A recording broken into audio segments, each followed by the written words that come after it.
Well, thank you everyone for joining us this evening. We're very excited to have you here. We are talking about a profound topic, leadership and coaching. And there seems to be a really big gap in the leadership space and how leaders are coached and developed. So to help us talk about the future of coaching and what that looks like is our amazing panel. So let me kick off. I am Jen Dalton. I'm a personal brand strategist. And I am very excited to have you join us. So why don't we start with Frederica? All right. I'm Frederica Butler. I'm a leadership coach. I operate out of Vienna, Virginia, and I coach a lot of federal agencies, the emerging leaders, and ride the gap at the junction of managing projects to leading people, and that's really my sweet spot. Hi, I'm Mark Silverman. I'm an executive coach. I focus on sustainable success in this incredible hustle and grind world so that people can stay in the game longer and have success for a longer period of time without sacrificing the costs of being in the 1%. And I'm Bruce Story, and I'm really grateful you're here tonight. Thank you very much for being here. This is a really special night for me. This is, like many people who've written books, this for me was a labor of love. This is when I got out of, I worked in corporate America for a number of years. I was a senior vice president for a company called Daikin, a big air conditioning company. I did a number of different things, mostly strategy-based stuff, and I survived. So when I got out when I say get out, it was kind of like that 5 years ago, I moved to Charlottesville, Virginia. Didn't have a soul, didn't even know anybody who lived there. I just thought it was the most beautiful place to retire, semi-retire. And I started writing this book. And the book essentially comes from a couple of different events that happened. In 2009, a very dear friend of mine, who I had coached previously, committed suicide. And he's 10 years older than I was. And he was a very successful guy, knew his family, his kids, and he was just sort of coming up on retirement on Wall Street. He was a banker. Yeah, he went to good schools and worked hard, and I hadn't seen him in a number of years, but when I went to the funeral and talked to his wife, it occurred. She said that he had taken the package, and it was a great package, and he was just kind of kicking around the house for a few months, and she had no idea, and nobody did. So that kind of started me thinking, and I was working really hard at the time. And then in January of '09, so just shortly after that, after my friend passed, Sullenberger landed on the Hudson. I remember I was standing in the airport in Minneapolis, looking up at the thing, and everybody stopped and looking up at this and kind of looking at each other like, wow, he did it. And they showed the landing, and it occurred to me that this guy's got something. Like, how did he know how to do that? They'd sort of communicated that this thing, you lose 2 engines on one of those planes, and I know Shahid's here, he's a pilot, and he knows a little bit about airplanes, but these things really don't glide very well. An A320 is a little glide characteristic, but it sort of like falls out of the sky. And to be able to do what he did takes something. And my thought was, there's a lot of us baby boomers who have spent years in industry. I've been in the air conditioning industry, so I was talking to someone earlier, and I forget your name, I'm sorry, Kay? Kay. I was talking to Kay about the Middle East, and right out of engineering school, I sold air conditioning in the Middle East. So, first of all, you can tell, I'm not stupid. Like that was sort of an easy thing to do. And it wasn't like a big lineup of people. I couldn't believe it, I was the only guy in my class that wanted to go to Saudi Arabia and sell air conditioning. I thought this was the greatest thing. But I was there for 7 years, loved it. And I developed, at least for me, and then I went back, did a PhD, and then I went back into the air conditioning industry. And I found that and I got involved with training and that sort of thing in our company, and what I found was that because I knew the air conditioning industry the way I did, I was a really effective coach with our senior people. So as we were sort of bringing people into from vice president up to senior vice president, that kind of having the knowledge of that sort of deep air conditioning knowledge is really, really valuable. And that's the point. I mean, the expert part of coaching is I'm trying to build a case that, first of all, leadership coaching is really necessary. And I think coaching and leadership coaching, and we were talking about it earlier, there's a number of different areas. And as the executives, men and women, retire out of the leadership ranks of lots of industries, they've got to train the next generation. And that's what I'm calling this idea of expert coaching, where we develop an internal capability to build a coaching competency into business, particularly at the senior level, so that they begin to train their replacements, essentially. So, and one more thing. So the word lift, where does lift come from? A couple people have asked me. Lift is an abstraction. First of all, I'm an engineer, so I love like anything engineering wise. So, but lift is an abstraction, and I make the case that lift is like leadership, that leadership is an abstraction. Leadership, let me say it this way, lift is an abstraction. Lift does not exist inside of a wing. If a wing is sitting on the ground on an airplane, there is no lift.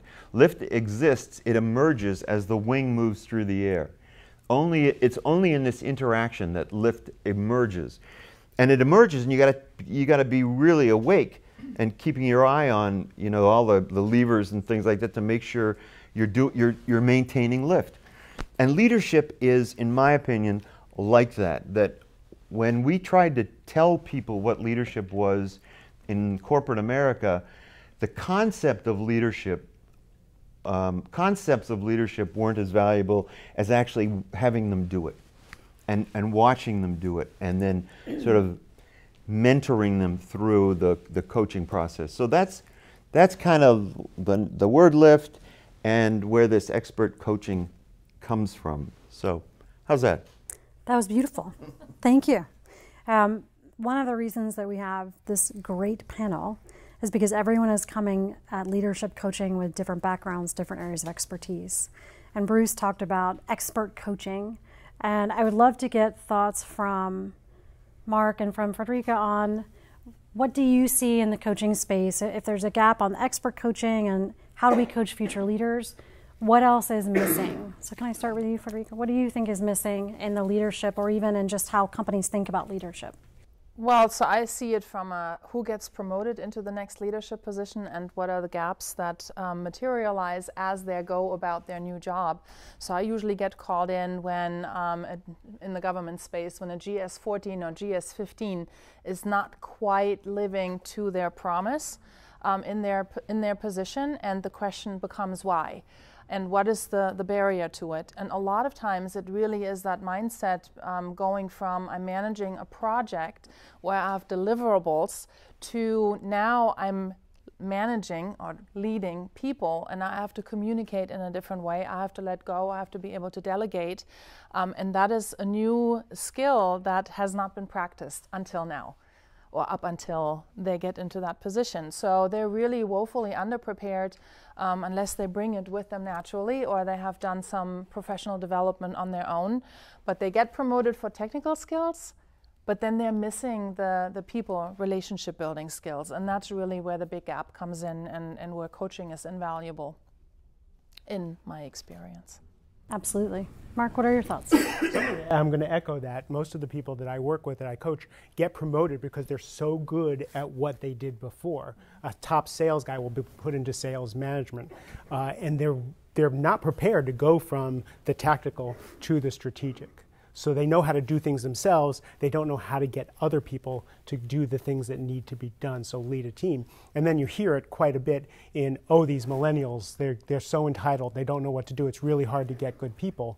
without taking the responsibility that as a leader, if you took that job, it's your job to create those other leaders, to create a team and take complete responsibility for that. So that's the shift there. I know over time, I remember when I graduated from college, the idea was that you'd be with a company for a while. But with people switching jobs and moving companies, how do you feel like expert coaching helps with that? What does that do in that scenario, given we have so much transition? People leave because they see no future where they are. They don't see a purpose, that what they're doing, because when they joined the company, they saw a purpose, and then something got in the way. And I make the case that and I talk about this a lot, that if we can bring meaning back into work, and the idea of this craft nature of coaching is that people do crafts to unwind. They go home and they do a craft or a sport or something like that to decompress. But those people who, and this may sound idealistic, but those people who do their job as a craft, so really focus on getting better at what they do. I talk a lot about this because I think it's, at least for me, I was so focused on being a leader that I did not focus on doing a good job as a mechanical engineer. And it finally caught up with me after kind of a rough few years. But what I found is that when you get really, at least for me, when I got really good at something, I was in the Middle East and I was selling air conditioning, I was doing projects, and when I got really good at the sort of cycle of meeting people and then presenting the ideas, and we'd sort of create a whole system, I really started to like work. I really enjoyed it because I could kind of see the feedback, and I was feeling good because I was doing something over and over that I kind of like, it was kind of my thing. And I feel like that if millennials got the sense that they could, now I talk about the millennials in the book, that they are really interested in working with mentors. They are. They're like more, so compared to Gen Xers, I hope you guys all know Gen Xers, like 1962 to 85-ish, something like that. Careful what you say. Yeah, everybody here, like. But Gen Xers are a little bit like boomers, where we're like independent leaders. Like, my thing was, you got to get your own office and you close the door. That's cool. That's success. And you get a corner office and nobody's around you, But millennials are really doing what in the era of Da Vinci in the 15th, 16th century, they used to work in these co-working spaces with artists and painters and engineers and architects, and all sort of feeding off each other. And the millennials really get into that now. And I think that they want meaning in their work. And I think that for whatever reason, since the Industrial Revolution, people have had jobs.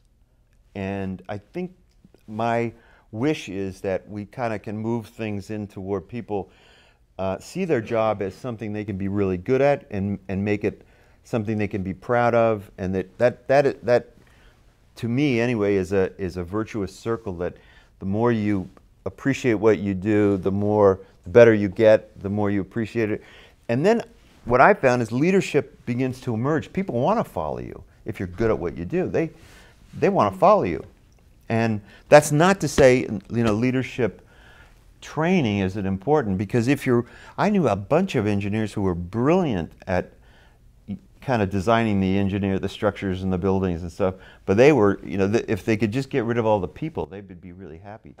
And so I know there's a big need for that, but does that make sense? It does. So following on to that, if people are in jobs that maybe they're not happy with, or maybe they have people who don't know how to bring it out in them, what are some things that either individuals can do or managers who are trying to be leaders can do to help them? I know we always talk about Myers-Briggs and all these different assessments, which sometimes they're helpful, sometimes they're not. But in your experience, and I'll ask each of you, how should people who are trying to figure out what their passion is, what should they think about, and then what should their leaders think about as they're trying to coach them? What are some tools that maybe we haven't heard as much about that I know you guys use in your practice that are really useful? So I'm a big believer in strength-based management or strength-based leadership, and there are various different tools. There's one that I really love to use.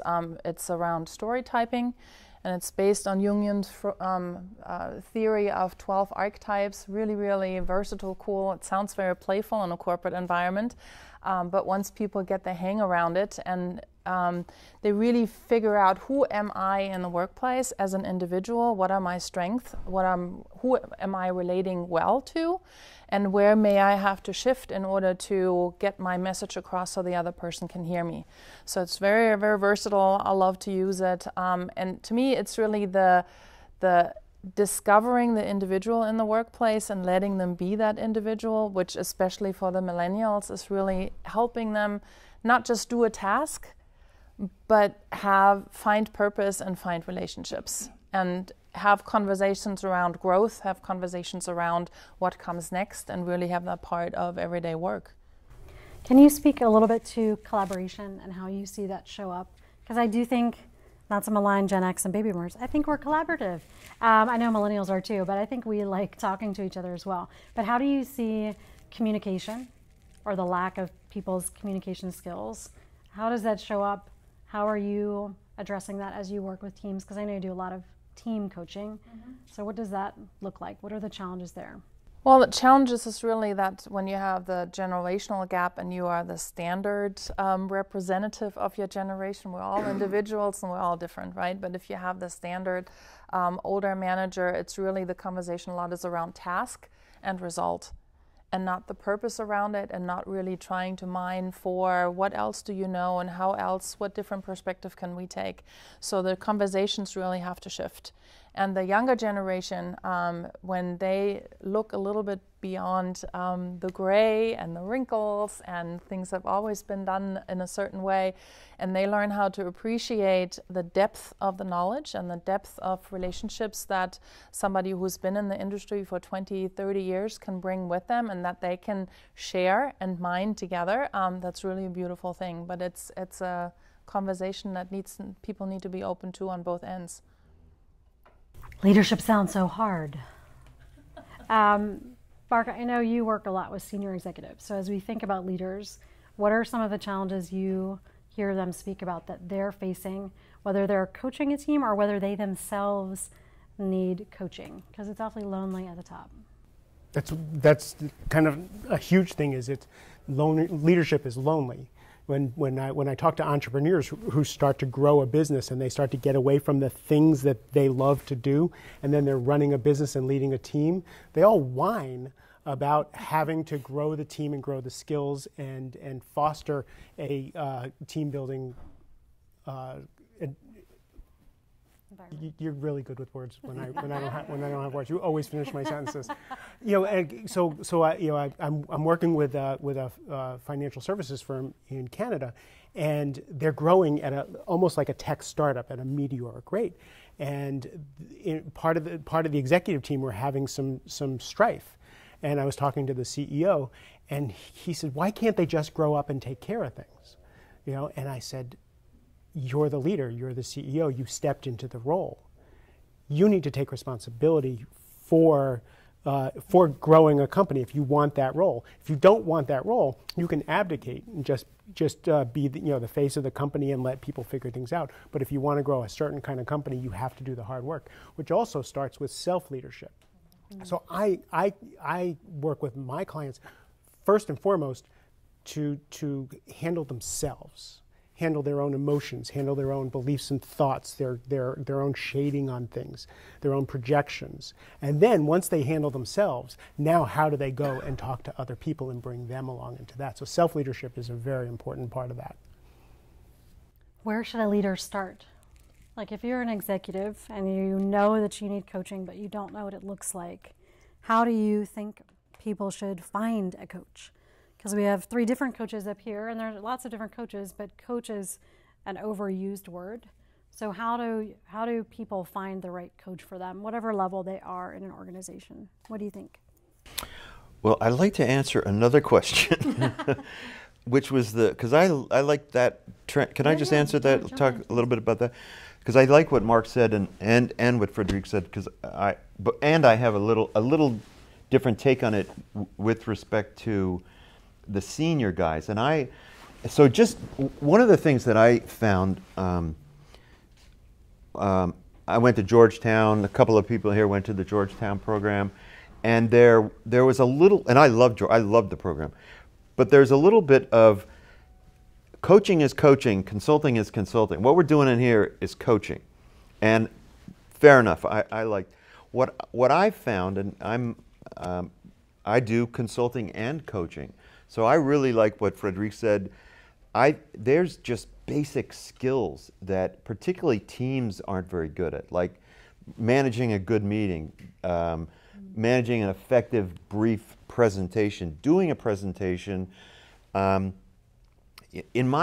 when I got in the air conditioning industry, I knew who we were presenting to. We were presenting to engineers or construction guys or bankers.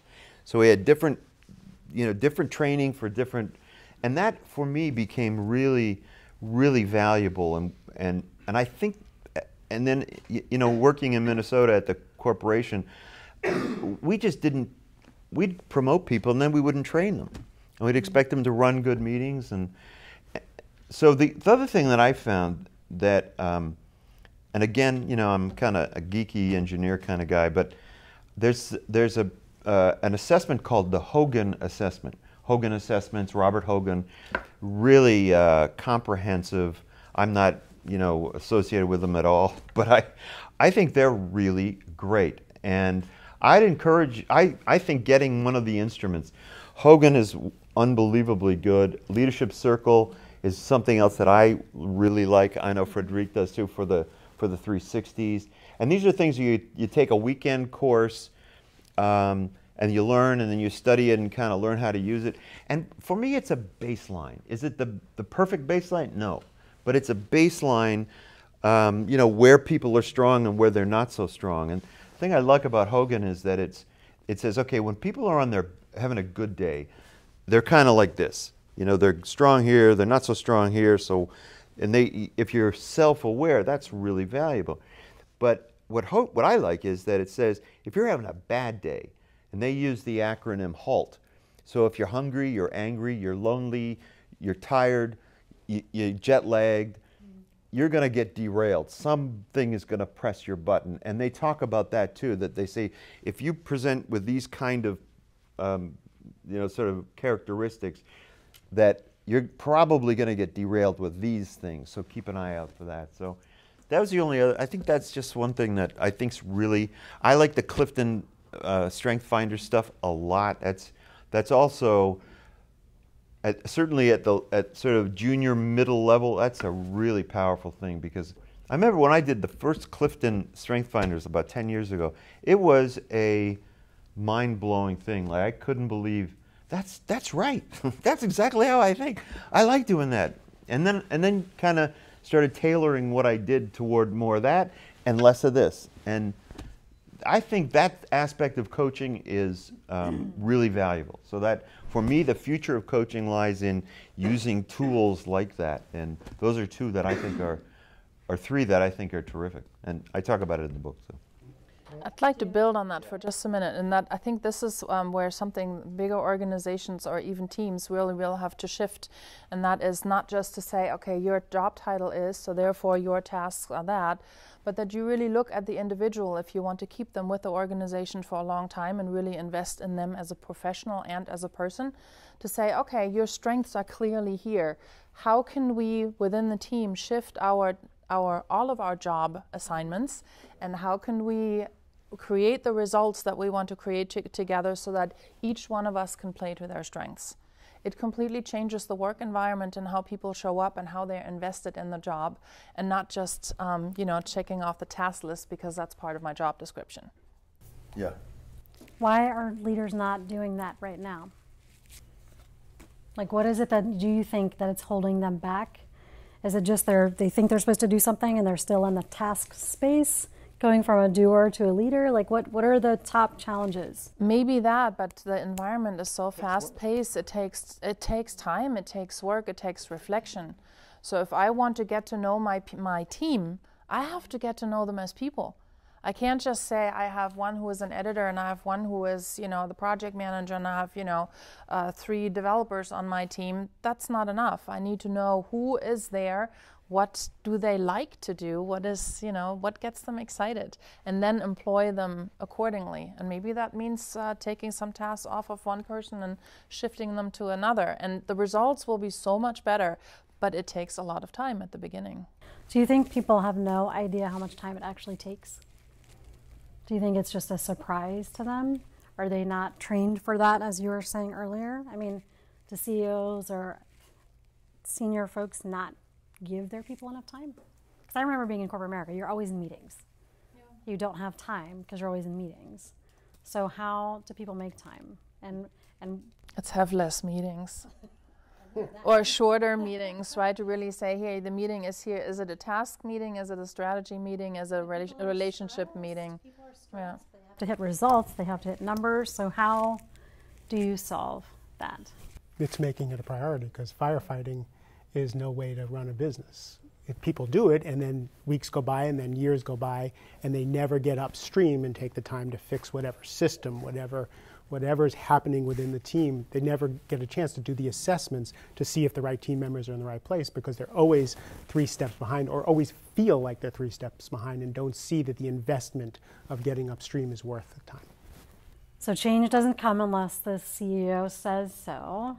So what do you think CEOs should be thinking about saying differently? What does that conversation look like? The conversation usually with me, with the CEO, is first getting them to stop, to getting them to say, we're not going to have another session until you take a day off. When you've taken a day off, reschedule. Getting them to start to delegate, getting them to start to get room in their own schedule, self-leadership. Then for them to see that the health of their organization depends on them giving space to their people to grow in the directions that they need to grow, so that they can see what's happening, and again, getting upstream, rather than just picking people out of the river that are drowning as they're going by. Go upstream and stop people from falling into the river in the first place, and then seeing the value in that. Why do you think CEOs are so stressed that they can't take time? What's driving that? Shareholder value. They have to live to the numbers. I was just talking to a sales guy today, and he said he had the best week he's ever had last week. And on Friday, he met with his boss, and his boss was like, "You could have done better." That's a man who needs, a CEO who needs, a leader who needs a coach. But how do you now spend the weekend saying that wasn't good enough? So I think this is really, we talked about this earlier. This idea of getting senior buy-in early. That sounds like the easy thing to do, but it really is the critical thing to do, and I think the people in this room can do that. I mean, I will tell you, I used to work with our CEO. It was about a $14 billion company, so not a huge company, but not a small company. So, and nobody gave him options of coaching. Nope, we had not. They came in, and coaching was handled by the training group, and they were all very kind of, all transformational stuff, and they would do some leadership stuff, but no one stepped up to the plate and said, listen, I want to talk to the CEO about this, and if you're interested in coaching, or you're interested in coaching with me, first we want to start with the COO, or whoever it is. My CEO he just didn't know what to do. He didn't know that his people really didn't know what to do. He was when he worked his way up through the corporation, and he was really good. He was the top sales guy. Then he ran a division. He was really good on sort of all fronts. He used to one of these guys just who was really a talented communicator. He took Sandler sales trading. He took this public speaking, all those things he learned to do, and he didn't realize that other people don't do that. He didn't realize that people need training and skill training, and I think that's one of the part of the future of coaching is to say, wait a minute, coaching is an important systemic process that we could institute here, not just a one-off coach here and there, but this is kind of where my conversations are going, that coaching really is about having you begin to transfer the intellectual capital, the institutional knowledge from the senior guys and men and women to the next generation of men and women. And that's really what expert coaching is about. That's what this book is about. That you talk a lot about in your book about how there's a lot of baby boomers, not as many Gen Xers, a lot of millennials, and that companies need to think about how do you take all of these people who are leaving the workforce and maybe even evolve them into coaching. So can you talk a little bit about Metis and companies creating a culture of coaching and what that might look like? Yeah, that's really the heart of the book. And this idea of Metis, one of my favorite authors, David Brooks, wrote a book called Social Animal, and he talks about Metis, M-E-T-I-S, and it comes from a Greek myth, of course, but it essentially is the knowledge that master craftsmen have, or master.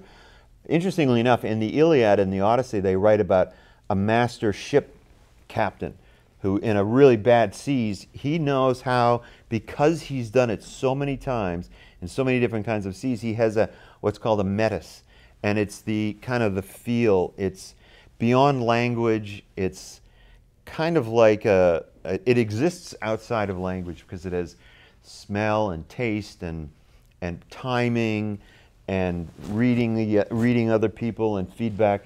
And there's an aspect, and I make the case that Metis is a real thing. So there's some really great neuroscience right now, which is it's not a hard read. I got some of it in the book, and it essentially says that all of the time that you're working and you're somewhat intentional at work, you're sweeping up information, consciously and unconsciously. How many people just know that is true? Right, okay, good, I'm not talking. And they did it, at University of British Columbia 30 years ago, they did the research and they showed these guys things on a screen where they consciously couldn't see the changes in the screen, but they were able to predict with 90% accuracy what was going to happen next. And they asked them, how did they know? And they said, I don't know. I just know that it's going to. So the subconscious is sweeping this stuff up. So I build the case, and I'm not the only one, that guys like my friend who were in the banking industry for 25 years is the kind of coach that the senior level people really could learn a lot from. Because people learn, I've found, from role modeling. So what I'm talking about in expert coaching is we as coaches go in, we're coaches and consultants, we go in and we talk to their senior level HR people and say, listen, we want to help you build a competency of coaching into your organization. So essentially what I do, how I do it is I work with 4 senior executives to start, and I train them to be coaches.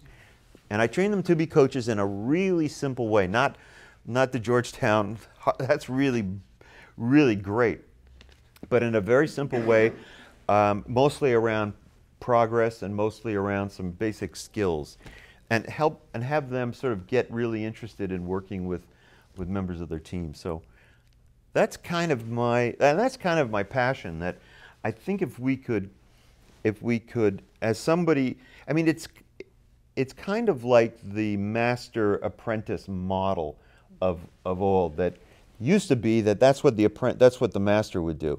That after the apprentice has 7 years, they apprentice for 7 years, they become a journeyman. They become a journeyman for about 5, and then after that, if they pass, in France they have a special test. You pass this test, you do this grand presentation, then you become a master, and then you're old like me, and you then take on an apprentice, and the cycle starts again, where you do less doing and and hardworking, and you do more coaching and teaching and essentially watching and coaching is just the right word, because it's giving advice, but it's watching and then coaching when there's some changes need to be made. Asking lots of questions. Yeah. You know the reason I love being on this panel and I wanted to support your book launch is because what you're doing corresponds to the research of job satisfaction, of what makes us happy in our 20s and 30s, fame, power, money, et cetera and so forth.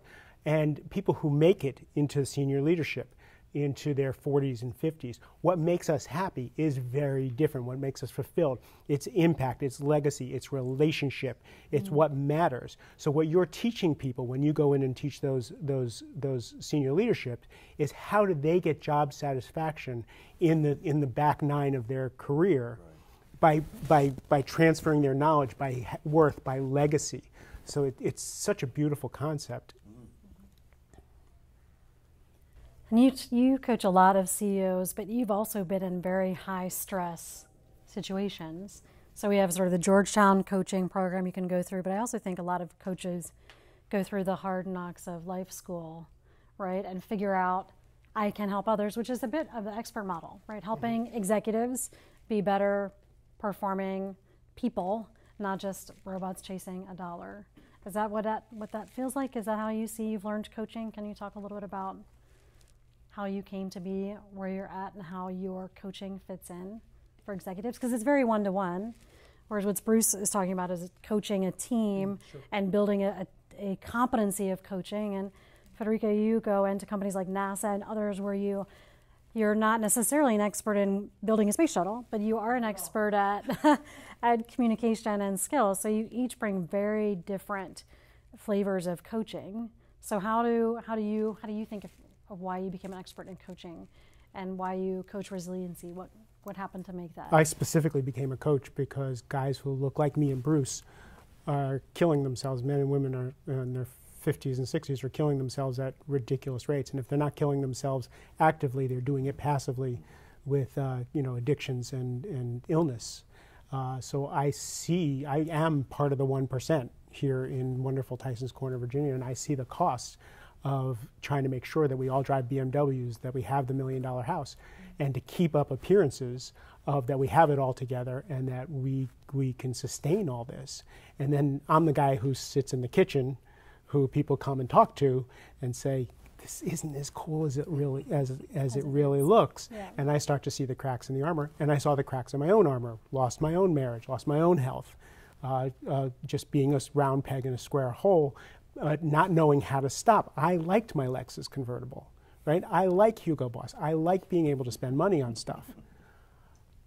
But it was unsustainable. So my passion is to help people, because I know most people don't want to leave the 1%, but the impact they can make, the difference that they can make with that success, and the fulfillment that they can have once they are able to experience that success is such a different thing that I think that will be a ripple effect in the world that I can leave as my own legacy as I start to go into the back nine. This didn't happen overnight. There's no magic wand.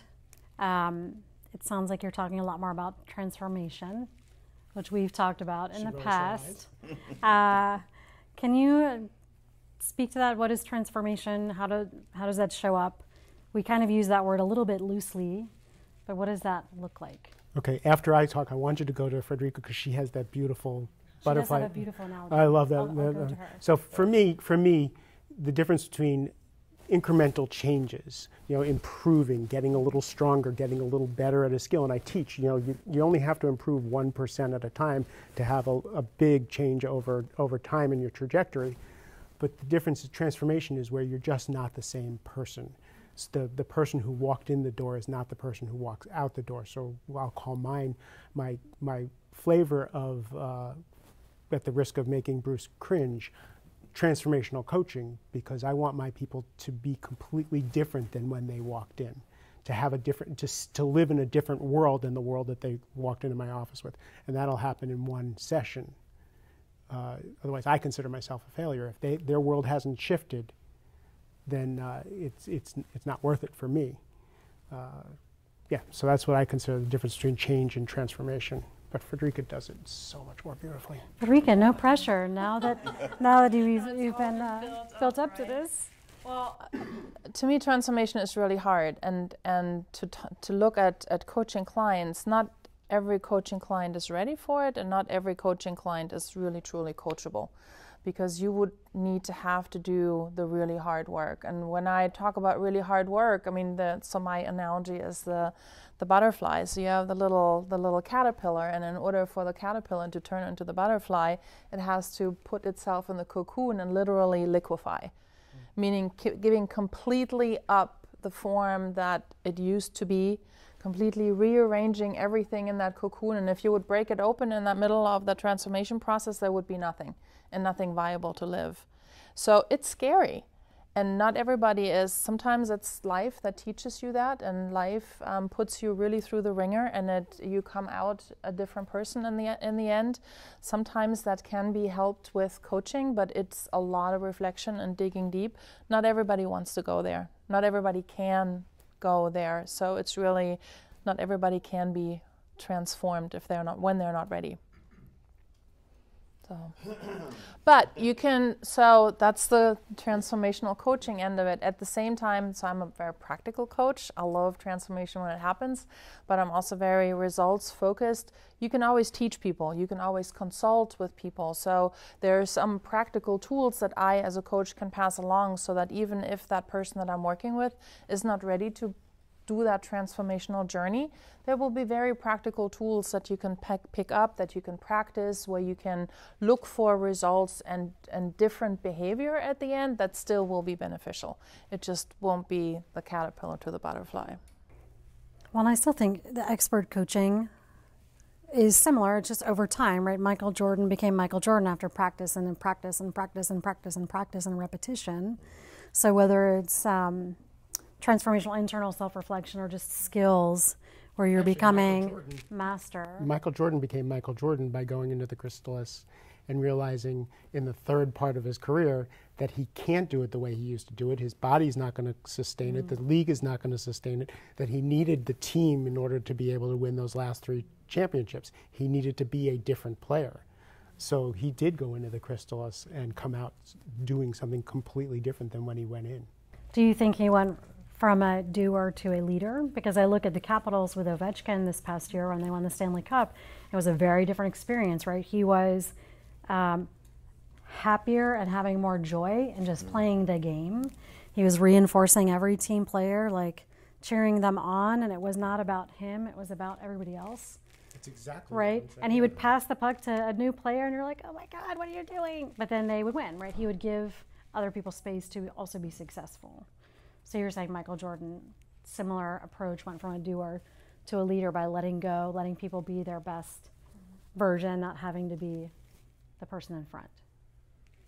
I know you want to respond to transformational coaching. What would you like to say about transformational coaching? I love this topic because, and if you read the book, and I hope you do, I spent a little bit of time on that because first of all, essentially, I think the word is diluted. I don't think we ask everybody in the room, everybody's got a little bit different flavor of what is transformation.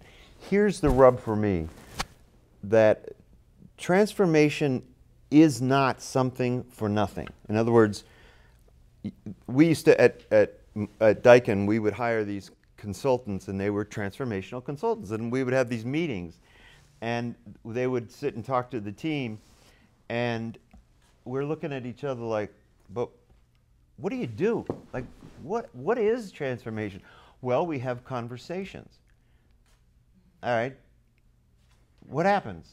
And well, they transform, and then what happens? Well, in time, to me, the rub is look, I believe in transformation. I think transformation happens in many, many different avenues. That's why that's why many of us love music, or beautiful stories, history. All of these things, they transport, at least for me, they transform my daily view of the world from the grind and the whatever is going on that day into another place. It's not the same world, but it's a short-term thing. In what I offer, that transformation doesn't guarantee results. And that's the rub, that if you do and you get transformed, that doesn't mean that they're going to be good at something. And it doesn't even, the way Michael Jordan transformed is he spent 20 years in the league working his butt off, not in the league, but 20 years, he was however old he was when he didn't make the basketball team in high school, and then he had to fight for it to make the basketball team, and then he made the NBA. You had to do that first. The butterfly, or I talk about the nature, and then nature, I talk about human nature a lot, and I talk about Mother Nature a lot, and that Mother Nature is brilliant. But the idea of going from a caterpillar to a butterfly, it ain't easy. It's not like it happens overnight. It takes a long time, and pardon the engineer in me, but it takes a lot of energy, like real energy. It draws an enormous amount of sugar and food, energy, so that this thing can actually continue on in its evolutionary cycle. It's just gone from a baby to it's just actually transformed from a baby to an adult. And I make the case that learning a skill is something that's really, really great. And learning a skill, it goes back to this idea of craft, that you don't have to leave work to get good at something, to enjoy doing it. I like doing PowerPoint presentations now. I used to hate them, because somebody would help me do them, and we had only this, and it had to be this format. But now I'm really into it, where I can kind of like fade things in and fade them out, and I love doing them now. I am not creative, but and people will tell me the colors are all wrong, and Sam will get mad at me for the fonts and all kinds of stuff. But I'm getting to the point where I look forward to doing these things, and it's sort of like developing a skill at part of my job, and I look forward to it. So my thing is that transformation is hard. I think it is hard. I think it takes a lot of work, and that there's a part of human nature that says, I can get something for nothing? Like, really? I mean, I can go from here to here just by transforming. I'll buy it. I'll take it. And the issue for me is transformation doesn't really impact skill. So if you transform, it's not necessarily meaning you're going to be better at what you do. You might be happier, and that might. But so one of the things is, I just make the case that transformation is great. If you want to do it, do it. Skill development is a sure thing. I mean, if you want to really feel good, work on something for a period of time, get good at it, and then pick something else and get good at that. And rather than bouncing around doing this and this and this and this, and I think that's part of the problem with millennials too, if there's a problem with them. I don't think there's necessarily a problem with them, but that rather than picking something, like my niece, she's like 20. She's had 4 jobs since college. She finished college at 18. 4 jobs. I'm like, what was wrong with the first job? Oh, I didn't like it. How do you know? You were only there 6 months. Well, I know. I didn't like my manager. I didn't like but I don't think they have really given it a chance, nor are they in the mindset to like pick a career, pick something you want to do. Part of the end of the book, I talk about the Steve Jobs speech that he made, the Stanford graduation speech. How many you seen that? Where he says, pick something. Pick something you really love to do. You might as well love to do it, because you're going to spend a lot of time doing it. And that's sort of the message, I think, of expert coaching too. That pick something that help the next generation. Pick something they really like to do, and then coach them in that, rather than just tips and techniques on how to get through the day. But if I can build on that a little bit, I think the coaching culture, especially for managers, that would be something, if that could be built to help the new workforce to find that purpose and to really be not just, instant gratification 6 months. I mean, so you have to change how you speak to your young workforce. There needs to be immediate feedback. So if I, as a manager, already know how to coach, I will have constant coaching conversation with my young staff on a weekly basis, if not on a daily basis. I will look and appreciate incremental changes that they're making. I will appreciate how they are getting better, and I will help reflect that back to them and see, you did this a month ago, now you can do this.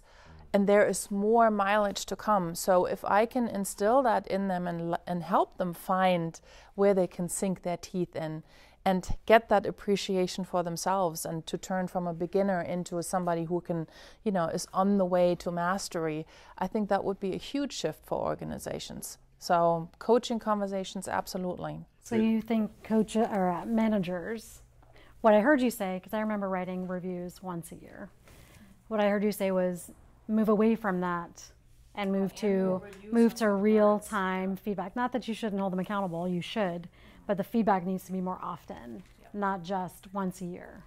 Is that, what else should companies be doing? Or what does that look like for a company? So there's really cool, I just recently had a conversation with a founder who has this instant, pick an emoji of the day for the workforce. And that gets tracked. So do you have a happy day, a mediocre day, or a sad face day? And they track that over time. And if they have too many sad faces, there needs to be a conversation. Why is your face sad? It sounds silly, but it's really a wonderful tool where you can check in. It takes a second a day to plug in your emoji for the day, and the manager can then figure out, is there something that we need to pay attention to? So these are cool tools that are now available that you can, easily incorporate into your workforce. And this annual review for the bonus or for the promotion, yes, you can have that. That should be a strategy meeting. That should be, okay, where do you want to be in your next year? What are the milestones that you want to hit?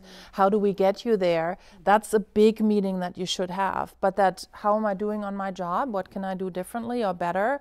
What can you throw my way that I can grow with? That needs to be had on a at least monthly basis. You were going to say something? It's such a great point. There's another book I absolutely recommend, and it's called The Progress Principle. And it's written by Teresa Amabile and Steve Kramer from Harvard, and they did a study on progress. And it is brilliant. It is exactly what you're saying. Although they don't have emojis, they have like 3 or 4 simple things. How was your day? And they show, and there's real science that says you have a good day, you make progress, you generally have a pretty good day. And if you don't, you get derailed by these 1 or 2 things, and you don't turn it around, and you don't make progress, you have a bad day. And 1 bad day can lead to 2, can lead to 3. And when I said, like, teaching expert, like these senior managers and leaders to be coaches, I'm suggesting they learn that as a basic tool. Because it really is, like, how do you, the progress principle shows it's really a lot about progress, and that it's an everyday thing. And it's really, they don't use emoji, they just use a score. But the emoji is actually a great idea. Mm-hmm. But it's, again, this is real science. So this is like the thing that really turns me on, that somebody's taken this and it's called Inner Work Life. And it's real science, it's real simple. It's kind of like the net, what is that, net recommender? Net promoter score. It's like a 1, did you have a good day?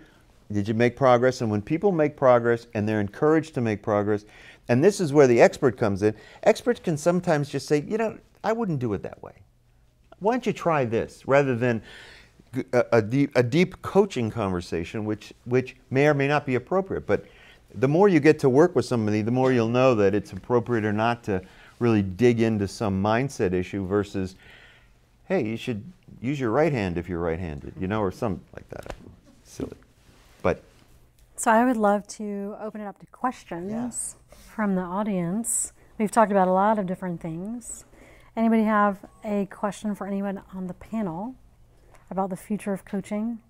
How to find the emoji software? Don't be shy.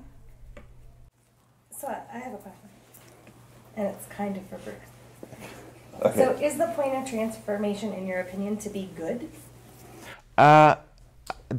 The thing about transformation is it's sold to be so many different things that I don't know what the real outcome is. And if it's to be a different person, that's, that's hard to put your finger on. If you say, well, I'm gonna make you a different person, that's not measurable. That's not like, how do you do that? And is that really what you want in business? Do you want to? Now, Mark works on a process where, transformation is part of the system that you use. That's right, huh? I mean, one of the things. So I don't know if I answered your question. So you did, right? So one of the things that you've said is if you are there's science in the skill, right? Yeah. So there's the proof. If you find yourself in a unhappy place, get yourself a new skill. Go work on that. Or work on something you enjoy working on. Yes, right. Go create a hobby, learn a new thing. Or get good at what you're doing at work. Yeah. Yes. If you are a baby boomer, what is the opportunity for you to do that? Or do you then find yourself, is the theory put forward by Lyft that be great at what you're great at and share it? Exactly. Right? Bingo. That's a perfect question. Great. Can I piggyback on Bruce's answer to? So I actually love the diversity of the panel because I think this coaching industry, as represented by us, are different facets of the same diamond. Mm-hmm. I can sit here and nod and agree with almost everything that Bruce says. Not the way I coach, not my area of expertise, but absolutely essential. What Frederica does with teams is absolutely essential. What I do with people is absolutely essential. Mm-hmm. And then you asked earlier, how do you pick a coach? And because these are all facets of the same of some sort of diamond, mm-hmm. for me, picking a coach is a very kind of, to use the word, sacred and personal choice. Chemistry. If you meet with 3 coaches, spend an hour or 2 with each coach. A coach worth his salt will give you that time. Or herself, excuse me, thank you. Trying to learn brevity. And then you'll know, by getting results, by seeing that something moved forward from that conversation. Don't leave it to blind. Anybody who gives you 20 minutes, 20 minutes to talk and then puts an invoice in front of your face, run. Yeah. Until you know that's because you're going to be doing something that's really important, it's very vulnerable. Incremental changes, skills, team building, transformation if you're talking to me. It's a very personal thing. So you want to know that you're with someone who's absolutely in your corner. And if you don't like them, fire them fast. Or if your gut is telling you don't like them because they're trying to get you someplace a coach is someone who tells you something you don't want to hear, right? Shows you things you don't want to see so you can be the person you never thought you could be. So you may want to run for the wrong reasons, but always trust yourself. If you don't feel right with someone, they should not be your coach. Mm-hmm. That's great feedback. Yeah, for me it also and we'll get to your question, but with respect to why do you want to hire a coach? Be clear about that. Is it just for me because I am not happy where I am today and who I am today? Then maybe the executive coaching and the personal coaching is exactly right for you. Is it really about our team is not working or I'm lacking specific skills that I need to acquire in order to be a better leader, a better manager, a better, relator within my company? So there are different results that you might want to get out of coaching. Then you go with a specialty coach, that's trained in communication or that's trained in air conditioning systems, if that's really where your processes in the company are not working well. So I think be clear on what you an ideal case scenario you want the results to be. That's great. Please. So I'll direct my question to Bruce because he made the point, but I'd love to have all of your feedback. So you talked a little bit about the master and apprentice analogy, and I think that really applies particularly from a sort of service provision perspective when you're out in the market and you're looking to find people who want to be coached, particularly at the executive level, which is where you guys are operating. So what would your advice be to somebody who maybe doesn't have that qualification as a master, right? Who hasn't sat in the corner office or hasn't been the executive, but still has the interest and maybe the capabilities and definitely a passion to provide those types of services. To coach? Yes. Oh, I mean, there is a real good path. There's Georgetown, and there's a number of. I would get into. What industry did you start in? I spent about 18 years in management consulting. Oh, okay. So, you know, it's interesting because I'm going to talk, and I'll just name drop here. I'm going to talk to KPMG about doing what we call the expert training program, and the idea of training people to be coaches, and how do you do that? And I mean, my advice would be target consulting firms. You know, management consulting. I mean, it's hard because when I was in management consulting for a lot of years, and when I got out of it, I was like, I'm never going back there. But it's interesting because when you can kind of like come back at it, you've got a lot of distinctions. You know a lot of, and you can speak their language, and then I think you're really valuable. At least that's the kind of idea that the master, that the fact, I mean, I didn't love the air conditioning industry while I was in it. It was when I got out of it, and I could sort of look back at it from a distance, I really kind of understood, you know, how I could help and what I could do. Can I give one example? Sure. I want to just give one quick example of transformation because I write about it in the book, and I think it's a big deal thing, and I think it's kind of my thing. So. So how many people know the story of Roger Bannister breaking the 4-minute mile? Okay, a few people. So 1954, Roger Bannister broke the 4-minute mile. He was a British medical student, and the logic. So this is something you will find in books on transformation, and I list them in my book. That they will say that up until 1954. Nobody broke the 4-minute mile. Had not been done since the time of the Greeks and the blah, blah, blah. Then, after Roger Bannister broke the 4-minute mile, a guy named Landy from Australia, 10 days later, broke his record. No, broke the 4-minute, yeah, broke his record, broke the 4-minute mile.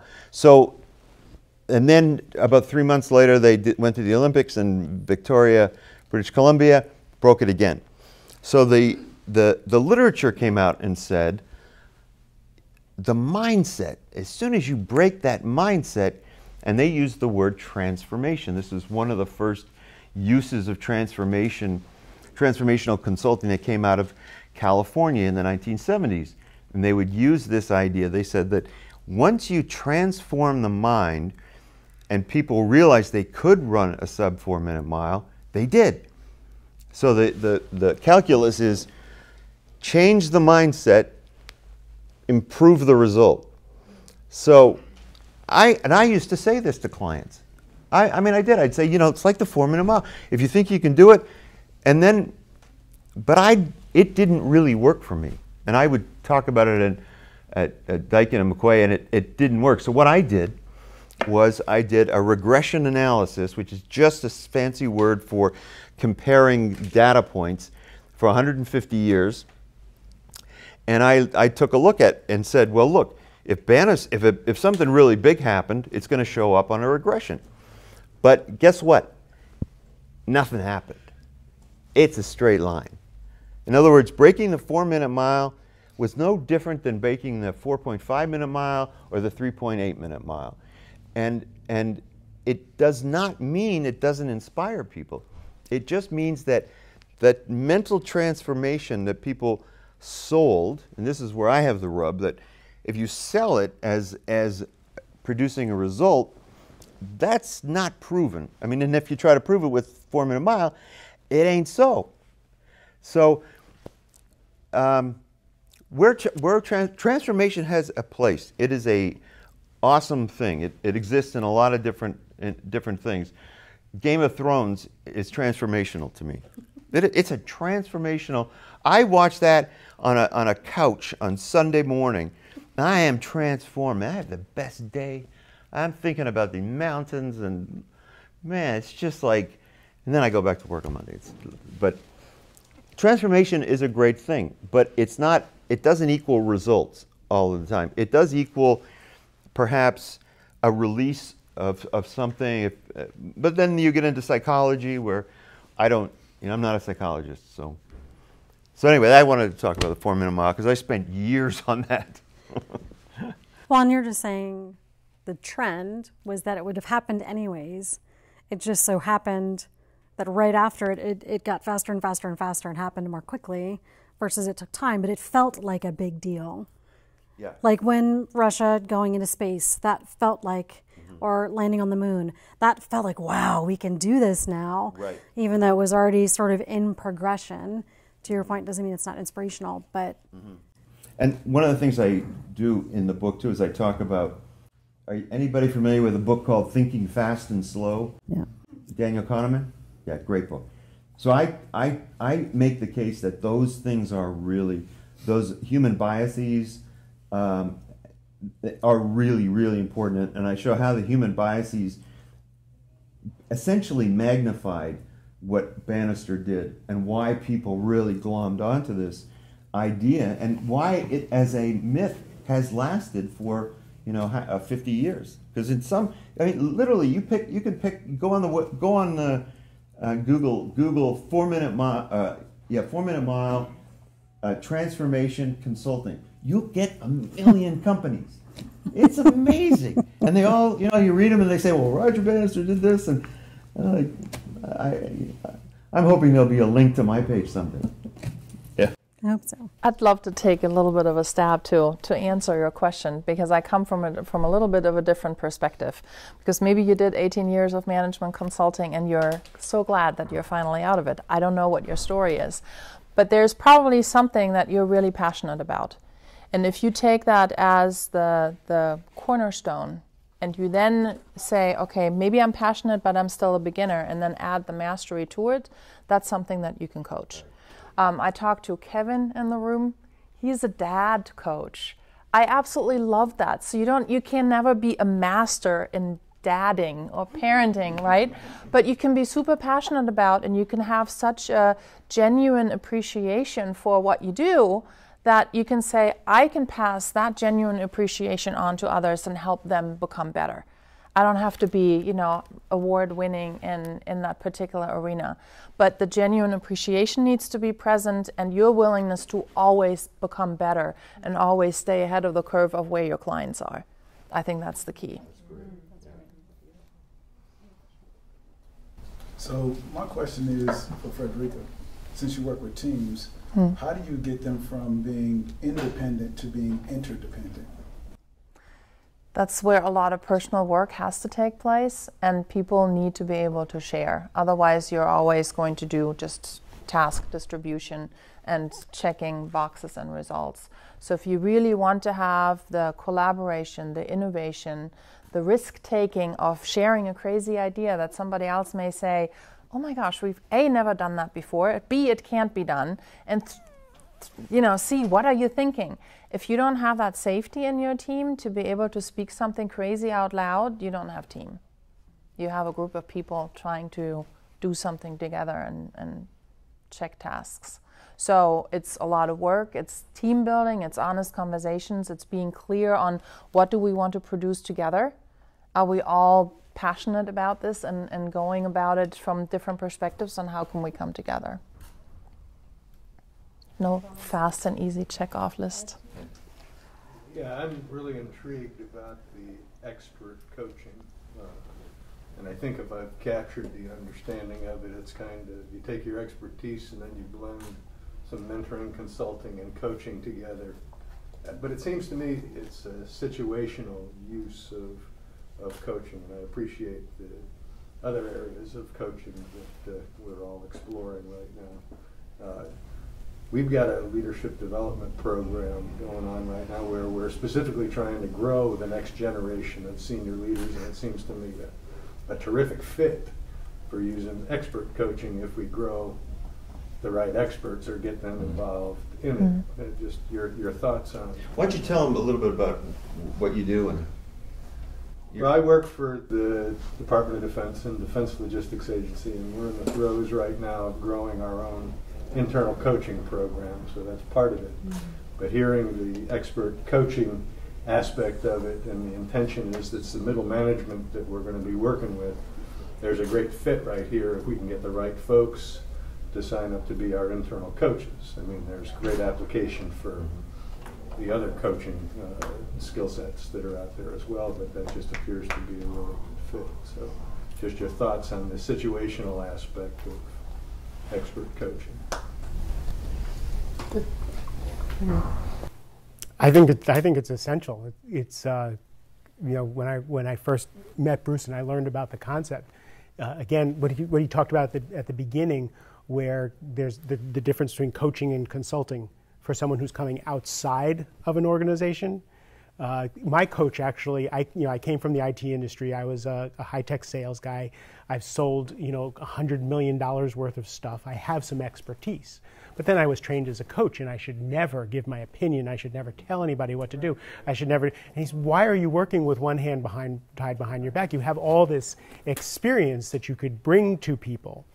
And so now, then I had to actually say, I'm going to put my consulting hat on, I'm going to put my coaching hat on, before I felt comfortable interweaving those two. And then if you can actually bring that into an organization so that the people who are in the hierarchy learn the skills to bring those down, I think that's an incredible way to transform the organization. That's a little, I like that. That was a good job, yeah. Somehow. So you talked about nature, and then you said there's human nature, and then there's Mother Nature. Yeah. And that's the first time I ever heard that. That kind of blew my mind, and I'd never even thought about it that way. But there's human nature and Mother Nature, and they all kind of work together for the betterment of that person. Can you expound on that a little bit more? Well, I actually end the book this way with I think it's a Jungian quote that he said, and paraphrasing, that really the highest level of being human is to just really appreciate who you are. And it was the Kahneman book, the Thinking Fast and Slow book, that really got me, that I'd been taught a lot of things, but I realized that the reason I do things, so in other words, my actions don't really come from these strategies I read about in books. They come because they're natural biases. There's an availability bias, there's a confirmation bias, and what I like to think is, as Jung said, get to know yourself. When you realize that part of what you like and what you want is just a function of a natural human confirmation bias, you can kind of give yourself some room, it's just it again. That's not really what I think. I'm not sure. And then you could, Thinking Fast and Slow is really a great title, because in human nature made a system for thinking. The thinking fast is what got us away from the bad guys, and they always talk about the Sahara and the lion. I always wondered why people in Canada didn't get that one. Why people up in, anyway, they weren't there then. But I digress. But the fast thinking is automatic. Kahneman essentially nails it. He said we've got these really automatic systems. Get to know those. Most people behave in a way either with the fast system, or they learn to sort of take a breath and go into the more deliberate way of thinking, and really, then that's what I call human nature. Human nature is going to do its own thing. The confirmation bias is going to happen. A handsome man or a pretty girl is going to walk by, and you will do this. A loud noise will go, and you will look at that. that's not, you have no choice in that. But that doesn't mean you are a certain type of person, or doesn't mean you're going to be a certain way, or it doesn't mean you're a good person or a bad person. It's just part of being human. It's just like and I think for me, there's, they also talk about the law of small numbers that makes this really great joke in the book. And I guess to a guy like Daniel Kahneman, who won a Nobel Prize in a field in which he wasn't even an expert.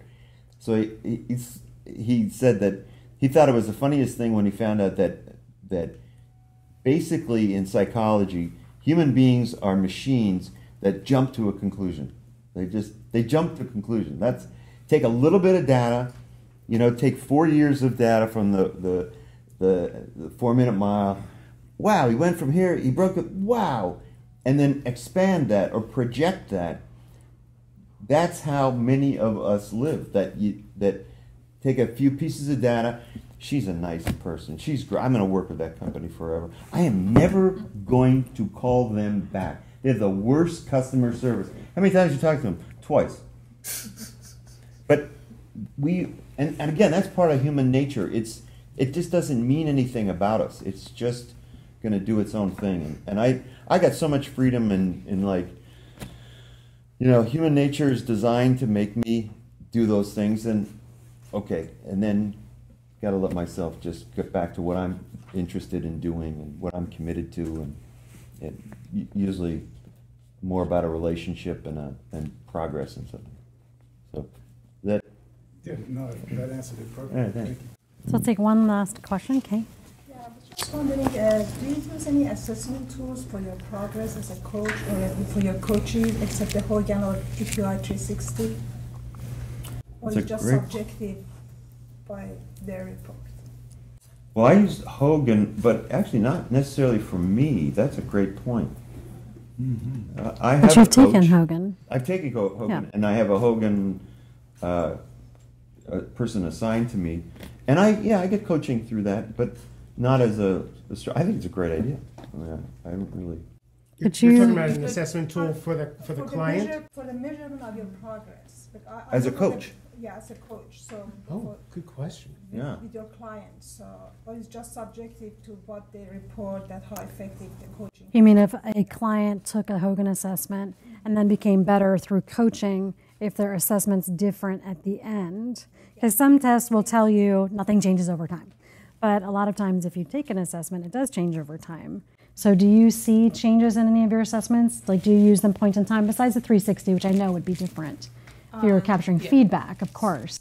So the 360 hopefully will be different if something has shifted, right? Because you show up differently and you will get different feedback from people around you. What I've done with my clients is that we figure out at the beginning of the coaching and assessment, what would you like to have different? And what, for you personally, how do you measure success? Right? So for somebody, it may be bigger paycheck, the promotion. For somebody else, maybe I really want my boss to say thank you, and I see you, and I appreciate you. How do you get there? So then, we'll, over the coaching engagement, we will then hopefully figure out how to get there. And at the end, we will say, okay, what are you able to do today that you weren't able to do 6 months ago? Is there some measurable data point in your environment based on which you can say, I achieved my own personal success and I achieved my own personal goal? So I will make sure that the client is at least thinking about it, so we have something tangible at the end. So it's not just coaching into the vacuum. Mark, how about for you?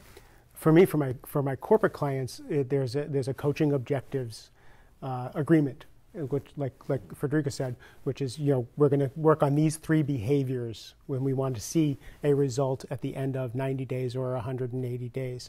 For my one-on-one clients, no, not at all. We have objectives, and then we never follow. We meander quite. It's not science-based. And then at the end of the agreement, the last session is always them. I have them go over the last time that we've been together and tell them to report to me what's changed and what's different.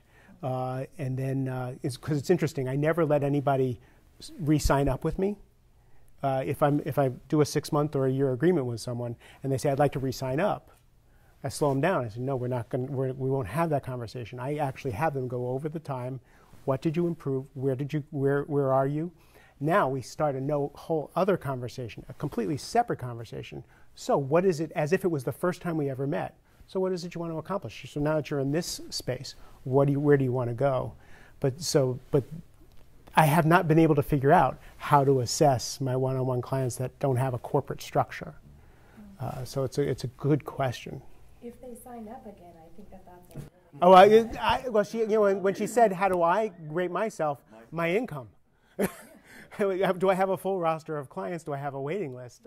Then I feel good about myself, right? So thank you very much, everybody, for coming so very much. I do.